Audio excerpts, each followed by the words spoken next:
Well, hello there, vinyl community. It's Jacob coming to you from the Dallas Open Micer YouTube channel. I'm making my second video of the day, my final installment in the Vinyl Scavengers competition. Did see my last one. I was blinking a lot. I have taken some allergy medicine. Hopefully that'll cut down on some of that stuff. Keep my eyes open for you. Now, what I'm doing here, like I said, I think I said it, got a little carried away or sidetracked. Anyway, this will be my final installment in the Vinyl Scavengers contest. If you don't know about the Vinyl Scavengers contest, well, here's a link down there in the description area of the video, and you can find out about it. And one of the things you'd find out if you watch that video is that I'm posting this final entry on the date of the contest deadline. So there you have it. You missed out if you haven't already made your video, or if you're watching this on May 31st, you can hurry up and get it done. But most likely you missed out, and I don't want you to feel like you missed out. What you could do, instead of feeling like you missed out, is flip your perspective, and you could choose to eagerly await the Vinyl Scavengers' next contest, which might take place in a year or two, or a year and a few, or maybe it'll never happen. That'd be okay too, because a lot of times we enjoy waiting for things and looking forward to things, but when those things finally arrive, they quite often don't live up to our expectations. One example I can give you that it's pretty well known. I was a Star Wars fan as a child, and I really enjoyed those Star Wars movies. I always thought, wouldn't it be great if there were more? But it seemed like there never would be more. Then one day, there was an announcement that George Lucas would be making a new Star Wars trilogy. And this was a very exciting piece of news. And, for years, I waited for these movies to come out, and I would see little notices in the newspaper. And then I saw a trailer, and the excitement was building. And it turned out the movies weren't very good. All those years of looking forward to them didn't make them good. And then the Star Wars folks even kind of admitted, hey, we're sorry these weren't very good. We'll that CGI and everything that was in them, we'll make another Star Wars trilogy. This time we'll do it for the fans, and we'll use more practical effects, and we'll bring back original actors that people loved from the first go around. And you know what? Well, these movies turned out to be terrible too. So just don't beat yourself too much. Don't beat yourself up too much if you missed out on the competition, because you'll have the opportunity to look forward to the next one. That'll be a good thing. But fortunately, I can live in the moment right now. I don't have to be looking forward to anything. I can actually relish the present. I'll savor this moment in the present while I'm working on this contest entry, and I gotta tell you, I'm enjoying myself immensely. So anyway, my final video, I'll be showing some black and white album covers. And black and white album covers, a couple things come to mind when I think of black and white album covers in my collection. The first one is the Pablo Label. Look at that. Now, the Pablo Label would from time to time use color, sometimes color in the text, and sometimes color photographs, sometimes even colored vinyl. But their bread and butter was just the good old black and white. Look at that. you call that a super group there. Black and white album cover. And the Pablo Label was the brainchild of Norman Granz, the fellow that brought you Verve Records. And here we have the Art Tatum small group masterpieces. And these were recordings that were made in the 50s and then re-released in the 70s on Pablo. Good stuff. What else do we have here in the small group masterpiece series? There we got Buddy DeFranco. We got Red Callender and Bill Douglas. Good stuff. Look at the glorious white text, black background for enhanced readability.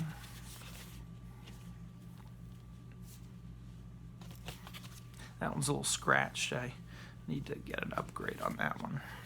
Of course, we've got the solo masterpieces here. Is everything Art Tatum did a masterpiece? We'll listen and find out. He was very good. I do like the the small groups better than the solos. Not as good technically, but two pretty terrific guys who could play the piano or the keyboard. There we got Oscar Peterson and Count Basie, and of course Count Basie's got some nice sideburns there, and an equally delightful cap. Look at that, all black and white cover. It's the roster of musicians here on this label. I do like these West Coast players here. They weren't all from the West Coast. I mean, Oscar Peterson's from Toronto, Canada. That's about as not West Coast as you can get. Although I don't know if he was even originally from Toronto. I know he had been associated with Toronto, but. Here we have Milt Jackson, Joe Pass, and Ray Brown, the Big Three. That's terrible pun based on their height. Corny joke. They probably grew tired of it. I think I may have shown this record before. Another corny pun there about the height. This time they're giants. So we got Peterson, Pass, and Brown. Well, there is no Ray Brown on this black and white cover. Wonder where he was. Well, knowing Ray Brown, he was probably in a recording session somewhere. He did do a lot of recording. And there he is. They stuck him on the back They stuck him on the back cover with Oscar Peterson. No Joe Pass there. Who else was on this roster? Oh, we got Ella Fitzgerald. This is Lady Time. Ella here with Jackie Davis and Louis Belson. Wonderful recording from the late 70s. Let's see, what year was this? 1978. You think, oh my goodness, this would have to be some pretty dated stuff here. Let's see, I don't remember any Beatles tracks on here. And the Angels Sing. Oh, that was a good one. Mac the Knife. I'm in the Mood for Love. I'm Walking. Fats Domino. Good stuff. No Beatles. And the organ playing on this one, it's a nice touch. Modern and timeless at the same time. Look. Oh, look. Ella and Oscar. I did show this one recently. All black and white.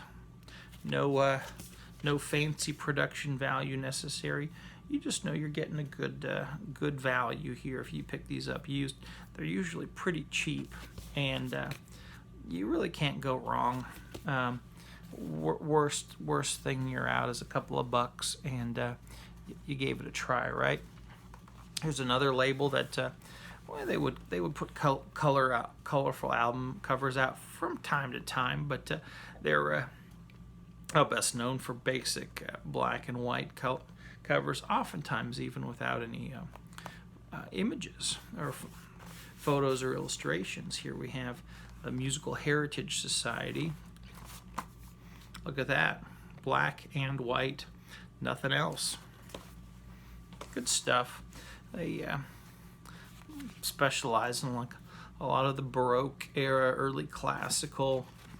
You could get the romantics like Beethoven on there, but this, I don't know how many sets of Bach's Brandenburg concertos they put out, but never gets old, does it?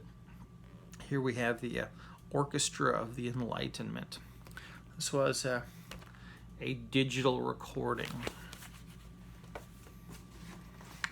Now we got another digital recording here. Got this direct metal mastering, Teldec quality. Is that what it says? Yeah, interesting stuff. Oh, here's a blast from the past from a previous video. One of the neat things, there's that very simple cover with no illustrations whatsoever. Got a little fancy with the looks like a little banner there, but one of the neat things about this label, aside from having very quiet vinyl, was they would re-release a lot of Arato recordings, which you know, those old records didn't really show up in the States. The Arato recordings I have are generally very late, so good stuff.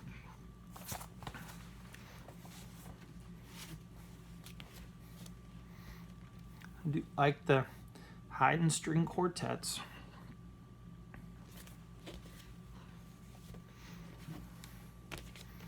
And of course,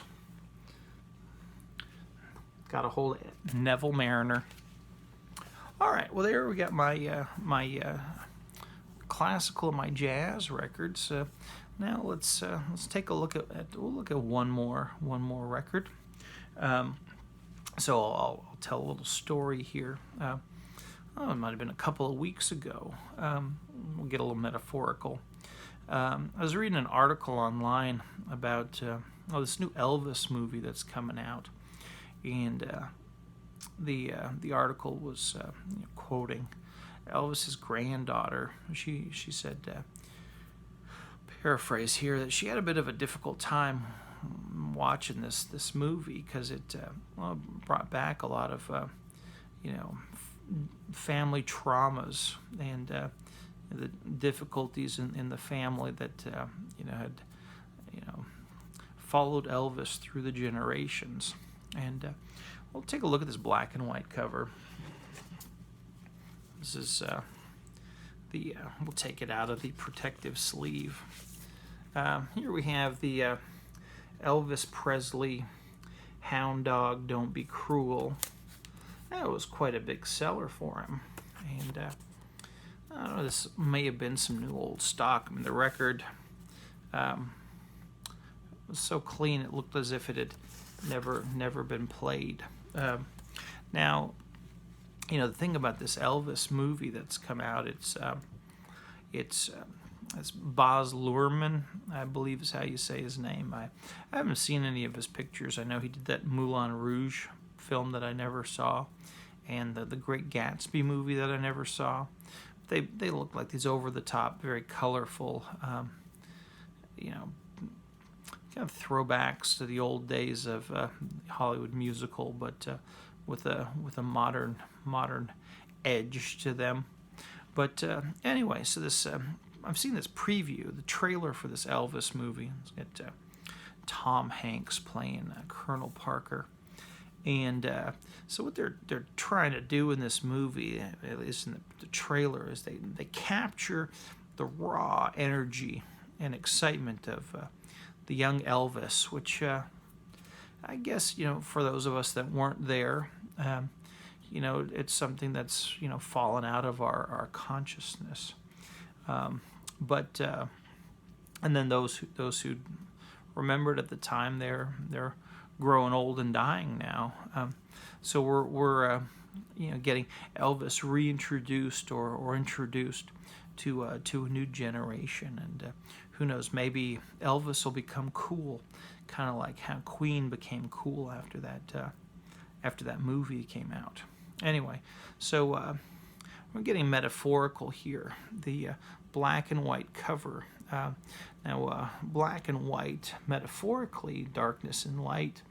We have the idea of good and evil, so the evil symbolized by the darkness, and the good symbolized by the light. And now I'm going to introduce an idea that I read in a book. Although I heard it recently somewhere. I can't recall where, but it's an idea that I don't completely buy into. And it was something I read in a book by M. Scott Peck. He's best known for he's got quasi-Christian self-help books, the Road Less Traveled series. But he wrote one that stood out from that pack. It was called "The People of the Lie," and it's a book about his coming to terms with the psychology of evil through his practice as a therapist, and his encounters with his patients led him to believe that evil is a real thing. And he forwarded this idea that I think it's not quite a perfect concept, but he found it to be quite clever.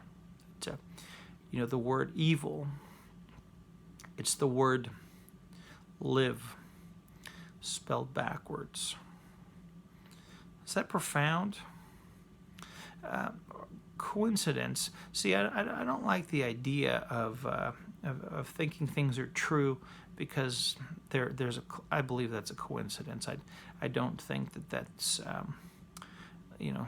God or the universe making that so that we can understand this concept. If that was the case, why does this work in English but not in other languages? But it's an interesting thought. The idea here is something that is evil would be the opposite of life, and I think there's a grain of truth to that. Things that are against life, things that reduce and shorten life and harm life, we could generally agree on are evil things. And so here's the irony in Elvis's life. It was his life force, his charisma and his energy that ultimately brought about his destruction. The dominoes kept falling, they rippled through the generations and did some great harm. Now, the thing about these falling dominoes is you can't directly say that the things that Elvis did make him to blame for the troubles that his grandson had committed suicide not that long ago, and Priscilla and Lisa Marie have had their problems.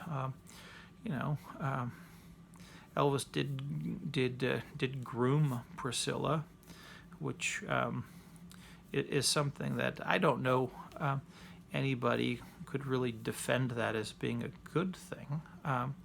It certainly does not too far removed from the kind of thing that maybe Jeffrey Epstein got in trouble for. The things that the rock and rollers did, the Jimmy Page or David Bowie, the baby groupies and things like that. A lot of that stuff did happen with Elvis.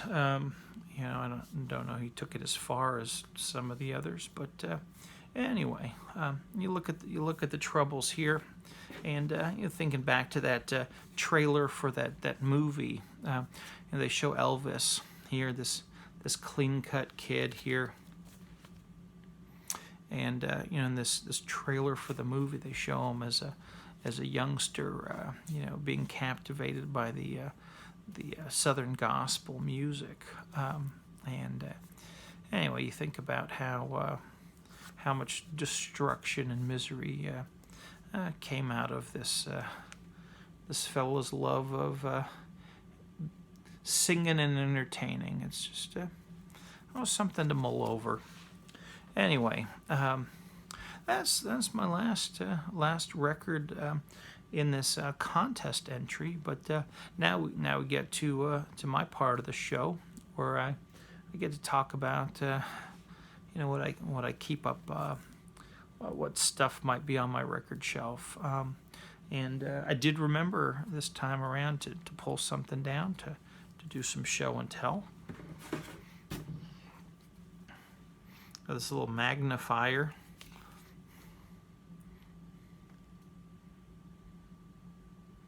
That's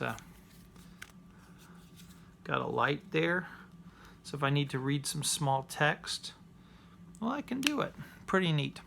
Anyway, Martin, thank you if you're still up watching this. Anyway, thank you for running this contest, and I do hope to win.